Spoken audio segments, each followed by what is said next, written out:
co-founder of Third Way, Matt Bennett. Matt, appreciate your time. Firstly, is there even any appetite at all for gun reform in the United States? Yes, there is plenty of appetite for gun reform. Voters overwhelmingly favor it. Every poll that you do, basically of anybody in the United States, comes in at about 90% support for the most basic and obvious ways to plug some of the loopholes in our gun system, in our gun background check system, and preventing people who should not have guns from getting them. The problem is that that's how the public feels, but that is not how Congress acts. Now, they did just pass a relatively good gun bill that the president signed a couple of weeks ago. That was the first time that Congress has done anything important on guns in 28 years, notwithstanding the fact that we have this horrible record of gun violence. 28 years is a long time. What else can Joe Biden do here in the short term? What about presidential executive orders? Can he give authority to that immediately? No, unfortunately, he can't.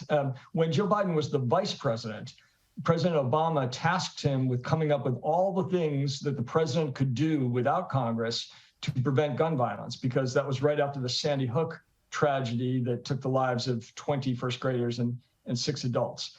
So after that, he ran a task force that I was a part of on the outside, and we scoured the code to find all the things the president was able to do without congressional approval. And basically, Obama did them.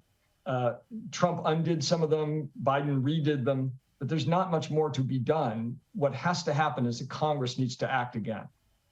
I guess the inability for the US to implement meaningful gun reform laws perhaps suggests more fundamental problems with the political system itself. What needs to change here? Well, yes, we need a lot longer than this segment to go into what needs to change in our political system. But we've only had four with the latest meaningful gun laws passed at the federal level in all of American history. That was in 1968, 1993, 1994, and then this past June.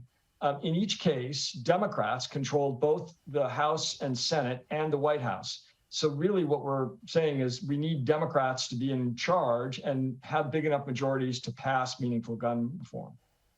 Which states have actually had success with gun reform, and what specifically did they do? How did they get that through?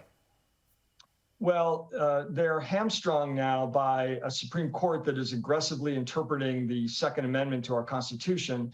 And that means that some states like New York, which had pretty strict gun laws, had them undone by the Supreme Court. So there are very severe limits on what states can do. But the states that do have tough gun laws, like California and New York, have made it much more difficult for minors to get guns. In those states, someone under 21 cannot buy a long gun. It's illegal everywhere to buy a handgun if you're under 21, but you can buy rifles and you can buy AR-15s if you're under 21. And that's what happened with the horrible shooting in Uvalde, Texas last month.